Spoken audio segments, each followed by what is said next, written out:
از خندیدن زیاد پرهیز کن ابو یوسف. خنده زیاد دل نابود میکنه. چه نابود میکنه؟ دل میکشته. دل از چند چیز میمرده. یکم مردن دل ای خنده بسیار بوده. خنده بسیار هم حیبت از بین میبره، هم دل چکار میکنه؟ نابود میکنه. آدم ها را دلشان میمرده اگر بسیار خندن. ابو یوسف فرزندم از خندیدن بسیار پرهیز کن. حتی رسول اکرم صلی الله علیه و سلم در حیات پاکشان بسیار خندیدگی نیستن. گاه میگه تبسم میکردن، گاه دندانهای شکاریشان نمایان میشد. پیغمبر ما بلند کم خندیدگی هم. ابوبکر صدیق، حضرت عمر هم بلند کم خندیدگی، تبسم دائم میکردن، لیکن هیچ محل بلند نمیخندیدن، کم بلند خندیدگی. خنده بلند دلالت از قلب مرده میکردن. از نشستن و خیستن و گفتگو، معامله و دادگیری با زنها پرهیز کن، زیرا هر کسی که با زنهای بیگانه و زنها قد نشست زیاد کنه، این انسانها را قلباشان پژمرده و حیبتاشان گم میشن. زنکای نامحرم قدی کم گپ زنی گفتن، زنک محرم قدی هم باشه کم شینه. زنه قدی زیاد شیشتن آدم از جدی بودیان میبرورد است. آدم پژمرده میشده. قلب انسان گفتگو با زن زیاد پژمرده میکرده. علاقه با زن زیاد، گفتگو با زن زیاد، در بین زنها زیاد، حیبت مردک از بین میرفته. کوشش کن گفت نشستن و برخاست و دادگیری و حرکت با زنها را کم کن ابو یوسف بچه‌ام، زیرا این که قلب پژمرده میکنه. مردک واقعی با زنها رابطه و گفتگو و دادگیری و نزدیک شوی را کم میکرده.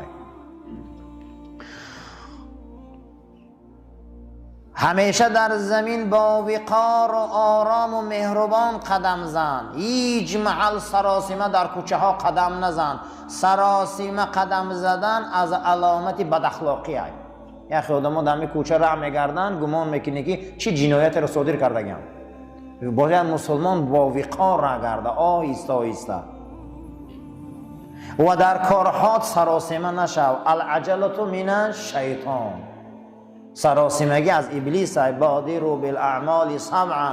پیغمبر گفت در کاراتون سراسیمه نشوید مگر در 7 چیز، یکی در علم و یکی در عبادت، یکی در دختر شوهر دادن. سراسیمه شوید که این کارا دیر ماندن و دوست نمیدارن. برای همین در همین حدیث گوهربارشان یک چند کار سراسیمه شدن با خوب دانستن. یکی از همون سراسیمگی دخترها را شوهر دادن. دختر پگا نکه عزیزم. زمانه فساد، دوره بیزه به تیز و به خونه بختش گسیل که. دویم علم پگا نداره. سیوم نماز وقتش حاضر نداره و وقتش قدی فرضه. در کارهات عجول سراسیمه نباش. آهسته آهسته کارات انجام ده، مگر در کارهای ضروری شرعی. در زمین وقتی که ره میگردی با وقار ره گرد، آهسته آهسته ره گرد، ملایم ره گرد. سراسیمه نباش. ضرورت باشد میله.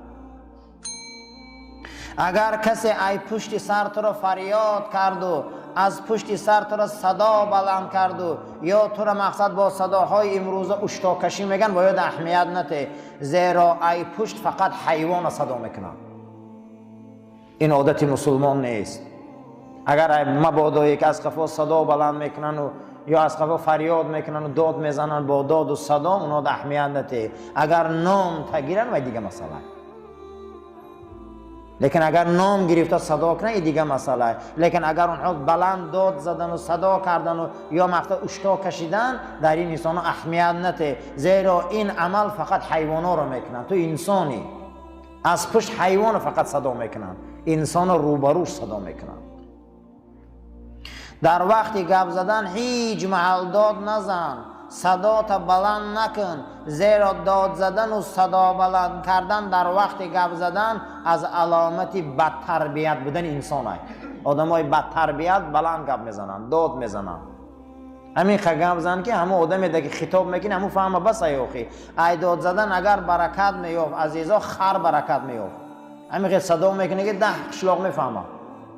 اگر قصر مینداخت همین خراخ همه صاحب قصر میشدن. چی ما بلند گپ میزنیم؟ ما همین خیلی انسان های سگ میزاج، خر میزاج بسیار داریم. این از علامت تربیت بچونه. ابو یوسف فرزندم در وقتی گپ زدن داد نزن، صدا تا بلند نبرار. اگر گپ زدی پس گپ زن. صدا بلند کردن، داد زده گپ زدن، این از تربیه بد انسان ها رو چیکار میکنه؟ خبر میتیم.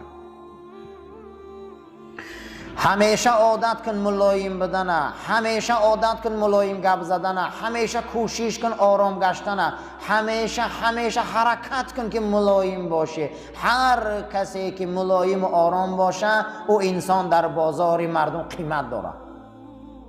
هر انسانی که آرام بوده باشه و هر انسان ملایم شدن گیره و یک قیمتش بلند میشه. آدمای سراسیمه رو هیچ کس دوست نمیداره. آدمای سراسیمه حرکت میکردگی رو هیچ کس نقض نمیبینه. هر کسی را که خواهند گفته حرکت کن، کوشش کن، حرکت کن، کوشش کن که چقدر نرم باشی، چقدر ملایم باشی. همینه بخاطر مشق کن. آدما از روی مشق قهرمان میشن، اما ما هم باید مشق کنیم برای ملایم شدن.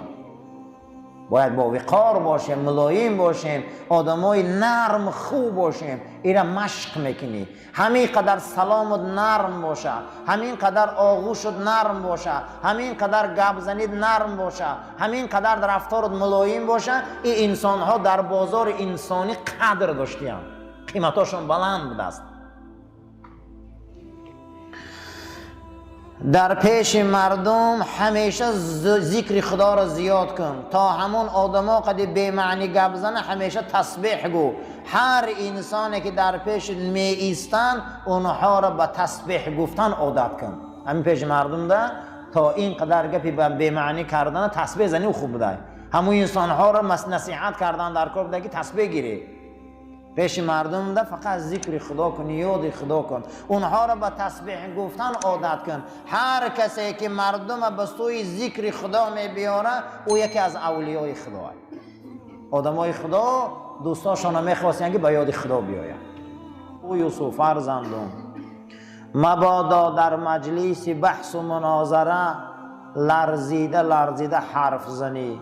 زیرا که هر کسی که در وقت بحث و مناظره و در وقت محکمه ها لرزیده گپ میزنه، خداوند ذهن او را تشویشی میبیاره. زبانت که لرزید، بدنت که لرزید، مردم نسبت تو گمانی بد میکنن. در همه حالت نلرزیده نترسیده گپ زن. ناحق باشی تنبیه میشی، آگاه میشی. ناحق باشی جزات میگیری، حق باشی در این حالت غلبه میکنی. در همه حالت برادر وقتی گپ زده لرزیده گپ نزنی. حق هم که میشده آدم در گمان میرفته.